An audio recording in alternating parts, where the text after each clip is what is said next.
Hey folks, welcome back to Only the Best Fantasy Novels. My name is Robin, and today I want to talk about Red Seas Under Red Skies, the second book in the Gentleman Bastard series by Scott Lynch. And this is an entertaining but very different follow-up from The Lies of Lochlamore. And honestly, it's my least favorite in the series. That being said, I did still enjoy it quite a bit, so let's talk about it. What is this book about? It picks up a couple of years after the events of The Lies of Lochlamore, and Locke and Jean are entering the endgame of their latest scam.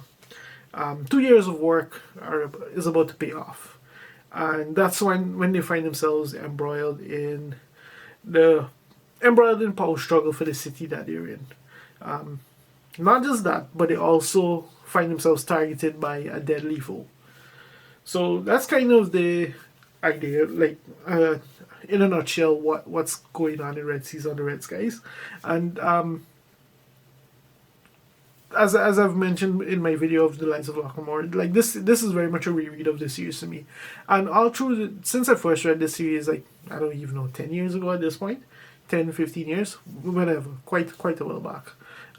I've always considered Red Seas Under Red Skies my least favorite of the trilogy. And now that I've reread it, I can put my finger on exactly why. Let's kind of get into it. So first of all, this book has all the elements of everything that we enjoyed in Lies of Lochlamore. It has the humor, it has the swashbuckling factor, it's fast-paced, it's fascinating in terms of the world building and the characters and the camaraderie and all of that. That's all still very much here. That being said, this is a book that also deals heavily with the consequences of The Lies of Lochlamore, which in many ways was a bittersweet victory for them. So we see the book essentially, quite a large part of the book deals with Locke's trauma from the events of that book, both physically and mentally. And given the way that the team has changed, one of the main driving factors of the fun, the humor in that first book, the camaraderie, it took a severe impact. So that's no longer present in this book.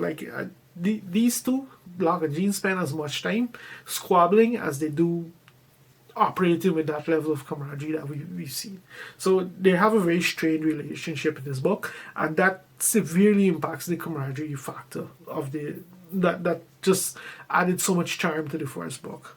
That being said, because that factor is out of the way, it really allowed Scott Lynch's prose itself to shine, and that's where quite a bit of my enjoyment for the series, for this particular book, came out, because it was just fun to read the way that he phrases things, the small jokes, the humor, that kind of thing, the situational humor, all of that's incorporated within the prose itself.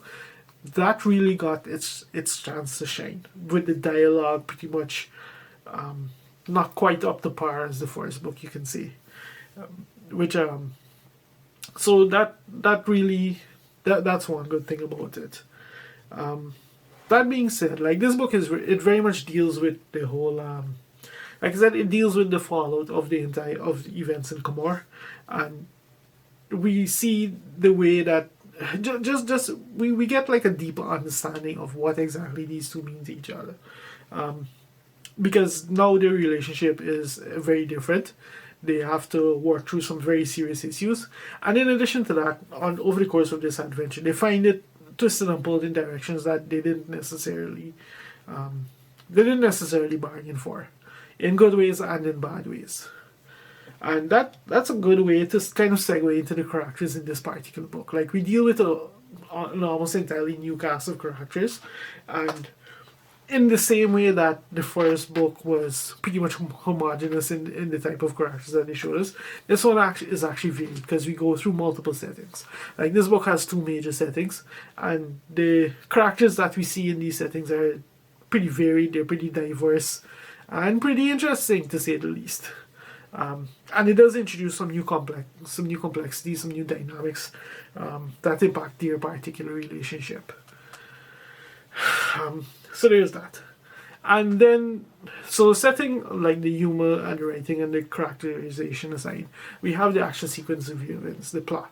And this is another direction. Like, this is another thing that kind of impacted how much I enjoyed this book, because I I don't know. My personal thing, I've never been too much of a fan of nautical settings, and a nautical setting does play a big part of this book. But setting that bias aside, there's like this book, we find them very much recovering from what they went through in during the lives of Lockmore. We find them off of their home base. We find them operating without a lot of the advantages that they've had. They're still very wily and cunning, and they still have their own they still have their own style to them, their own panache, and their skill set essentially. So it's not that they're completely at a loss, but we do find them operating in almost like a reduced capacity compared to the first book. And as a result of that, as they become more and more embroiled in these shenanigans and the political aspect of the story and all of that, they find themselves almost constantly on the back foot. And honestly, it does not make for that for very fun reading.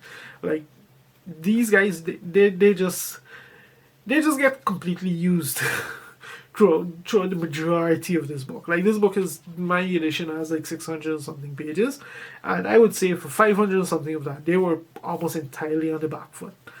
So we dealt with that, with them pretty much just being at the mercy of whatever was happening, until we get to the end of the book. And the ending of the book is one of my major complaints about this book, because literally in the span of like 30 to 50 pages, all the myriad different plot threads that we have in this book, they just suddenly come together and coalesce and wrap up, like extremely rapidly. Given how much page time was spent building and developing these stories, like, it was far too rushed, and it had a very artificial feel to it as a result. Like, it just didn't come together as well as, like, it does come together neatly. It does wrap up everything. It does wrap up everything that needs to be wrapped up, and sets the stage for future endeavors, whatever they may be. But it just so happens in such a rush manner that it took a lot of the enjoyment out of things to me. So there's that. All that being said, like, it probably sounds like I didn't enjoy this book, but I did, because at the end of the day, Scott Lynch is very much a good writer. I just don't consider it up to par with the other two in the series. Like I said, all in all, I consider this a fun sequel, one that had to happen to deal with, to kind of give us a new perspective on the story and the directions that it can potentially take as it progresses. And just an okay entry, I guess, a fun okay entry in a series that is very much one of my favorites, and it still is very much one of my favorites even after this reread. So yeah, I think that's all I really have to say about Red Seas and the Red Skies. A good entry, and I'm happy to move on to the next book in the series so that things can pick up again and get as fun as I know they are. Yeah, that's all I have to say about Red Seas and the Red Skies. If you've made it this far into the video, thank you very much for watching, and I'll see you next time.